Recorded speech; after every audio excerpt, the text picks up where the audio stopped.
Romans chapter 7 here. Verse 1 through probably 5 or 6. It says, do you not know, brethren, for I am speaking to men who are acquainted with the law. See, now how many think context is important? It's speaking here to people that know the law.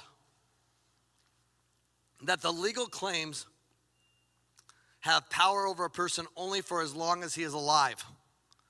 Now you have to understand here, Romans chapter 6 is the chapter that we just got into speaking about. That we were crucified with Christ on the cross. That we're no longer alive. That our sin nature was eradicated and made inactive on the cross when we died. That's what Romans 6 says.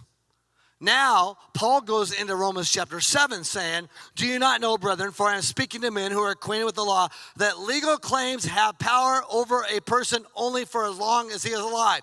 In other words, legal powers have no power over me because I'm dead. I'm a dead man. So the law doesn't have power over me anymore.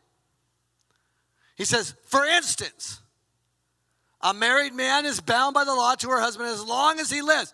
But if her husband dies, she is loose, discharged from the law concerning her husband. Accordingly, she will be held an adulteress if she unites herself to another man while her husband lives. But if her husband dies, the marriage law no longer is binding on her, and she is free from the law. And if she unites herself to another man, she is not an adulteress. Now, the point isn't about the actual committing of adultery here. The issue is about, this is an example that Paul's using. Now look what he says here. Likewise, say likewise. My brethren, you have undergone death to the law. You have already undergone death to the law through the crucified body of Christ, so that now you may belong to another, to him who was raised from the dead, in order that we may bear fruit for God. So what did you undergo death to? To the law. You're dead to the law. Why? So you can belong to another. And he goes on here. And he says, who was raised from the dead in order that we may bear fruit. Now look at what it says here in verse 5. When. Say when. When we were. This is a past tense setup here. If context is important, this is when we were in the past.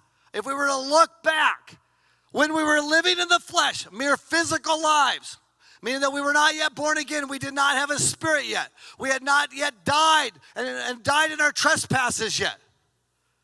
It says the sinful passions that were awakened and aroused up by what the law makes sin were constantly operating our natural power and our body organs in the sensitive appetites and wills of the flesh, so that we bore fruit for death.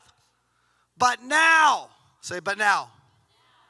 But now we are discharged from the law and have terminated all intercourse with it, having died to once restrained us and held us captive. So now we serve under obedience, not to the old written code of regulations, under obedience of the promptings of the Spirit and newness of life.